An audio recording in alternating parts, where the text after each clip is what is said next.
जयंती और भूपेंद्र अपने कमरे में मेज के आमने सामने बैठे थे। मेज पर गणित की किताबें खुली थीं। जयंती पन्ने पलट रही थी और भूपेंद्र पेंसिल से कॉपी पर कुछ लिख रहा था। कमरे में सन्नाटा था। तभी अचानक फर्श के नीचे से एक जोरदार कंपन महसूस हुआ। मेज अपनी जगह से 1 इंच खिसक गई। जयंती की किताब मेज पर फिसल गई। कमरे की दीवारें एक साथ जोर से हिलने लगीं। छत के कोनों से सीमेंट की महीन धूल झड़ने लगी और वह सीधे उनकी किताबों पर गिरी। भूपेंद्र ने अपना हाथ मेज पर जमाया, लेकिन मेज कांप रही थी। दीवार पर लगी घड़ी एक तरफ झुक गई। धूल का गुबार हवा में फैलने लगा। कमरे में रखी अलमारी के दरवाजे अपने आप खुलने और बंद होने लगे। छत से गिरने वाली धूल के कण हवा में तैरने लगे और मेज पर रखी पेंसिल लुढ़क कर नीचे गिर गई। कंपन की तीव्रता अचानक बढ़ गई। मेज के पैर फर्श पर रगड़ते हुए कर्कश आवाज करने लगे।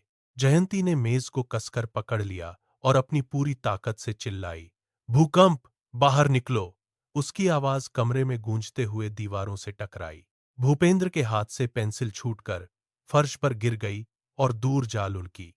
उसके पैर लड़खड़ा गए और वह संतुलन खोकर घुटनों के बल नीचे आ गया।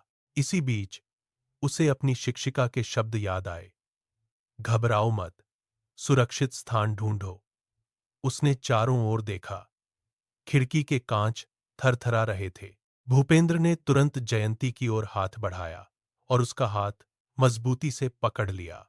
दोनों ने मेज को छोड़ दिया और कमरे के उस कोने की तरफ रेंगने लगे, जो सबसे मजबूत लग रहा था। उनके घुटने फर्श पर रगड़ खा रहे थे। कमरे की छत से प्लास्टर के टुकड़े गिरने लगे, जो उनके पास ही फर्श पर बिखर गए। वे दोनों एक दूसरे का हाथ थामे दीवार के सहारे सिमट कर बैठ गए। भूपेंद्र ने जयंती के कंधे पर हाथ रखा और उसे झुकने का इशारा किया।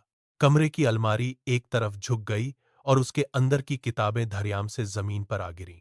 वे दोनों कोने में दुबके हुए थे, जबकि पूरा कमरा किसी नाव की तरह डोल रहा था। वे दोनों कमरे के कोने में एक दूसरे से सटकर बैठे थे। तभी कमरे का मुख्य दरवाजा जोर से टकराया।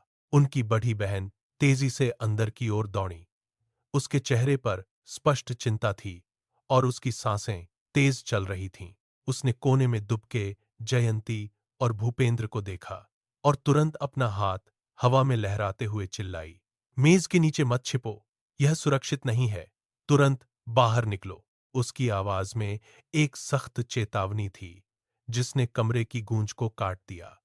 उसने बिना एक पल गंवाए दोनों का हाथ पकड़ा और उन्हें कोने से बाहर खींच लिया। उसने इशारा किया कि वे सीधे खुले मैदान की ओर भागें। जयंती और भूपेंद्र ने एक दूसरे को देखा। उनकी आंखों में डर था, लेकिन बहन के निर्देश ने उन्हें हिला दिया। वे तुरंत अपने पैरों पर खड़े हुए। कमरे की दीवारें अब भी कांप रही थीं, जिससे छत से धूल का एक और गुबार नीचे गिरा। बहन ने उन्हें धक्का देकर दरवाजे की तरफ धकेला। उसने चिल्लाकर कहा, पीछे मत देखो, सीधे बाहर चलो। उन्होंने अपनी बहन का अनुसरण किया और कमरे के बीच से होते हुए बाहर की ओर कदम बढ़ाए। फर्श के नीचे की हलचल अब और तेज हो गई थी। सीढ़ियां किसी लहर की तरह ऊपर नीचे हो रही थीं। जयंती, भूपेंद्र और उनकी बड़ी बहन ने रेलिंग को मजबूती से पकड़ रखा था। हर कदम पर उनका संतुलन बिगड़ रहा था। जैसे ही वे पहली सीढ़ी से नीचे उतरे, बगल की अलमारी चरमराते हुए उनके ठीक पीछे गिर गई। भारी लकड़ी का ढांचा फर्श से टकराया, जिससे धूल का एक घना बादल उठ खड़ा हुआ। भूपेंद्र ने खांसते हुए अपना हाथ मुंह पर रखा और अपनी बहन के पीछे पीछे दौड़ जारी रखी। सीढ़ियों के किनारे से प्लास्टर के बड़े टुकड़े टूटकर उनके पैरों के पास गिरने लगे। वे रुक नहीं सकते थे। बड़ी बहन ने एक बार पीछे मुड़कर देखा। उसकी आंखों में दृढ़ता थी। उसने जयंती को खींचकर एक तरफ किया। ठीक उसी क्षण छत का एक हिस्सा उनके बगल में आ गिरा। वे सीढ़ियों के अंतिम छोर तक पहुंचे। मुख्य दरवाजा आधा खुला था, लेकिन बाहर का रास्ता मलबे से ढका हुआ था। भूपेंद्र ने अपनी पूरी ताकत से दरवाजे को धक्का दिया। लकड़ी की चौखट हिली और दरवाजा एक झटके के साथ खुल गया। बाहर की ठंडी हवा उनके चेहरे से टकराई। वे तीनों लड़खड़ाते हुए घर से बाहर निकले। उनके पीछे घर की दीवारें अब भी जोर-जोर से कांप रही थीं।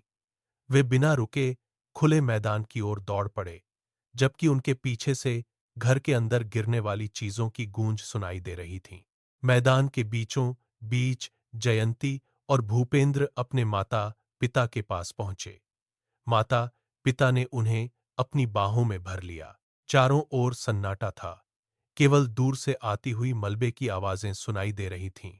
भूपेंद्र ने ऊपर देखा। वहां न कोई ऊंची इमारत थी, न ही बिजली के खंभे जो उन पर गिर सकते थे। उसने एक लंबी सांस ली। जयंती ने कांपते हुए हाथों को अपने सीने पर रखा और भूपेंद्र की ओर देखा। उन्होंने महसूस किया कि घर के अंदर छिपना कितना घातक हो सकता था। अब वे स्पष्ट रूप से समझ गए थे कि भूकंप के दौरान खुले स्थान की ओर भागना ही एकमात्र सही रास्ता है। वे एक दूसरे के पास सुरक्षित दूरी पर खड़े रहे। यह एक ऐसा सबक था जो उनके मन में गहराई से बैठ गया था।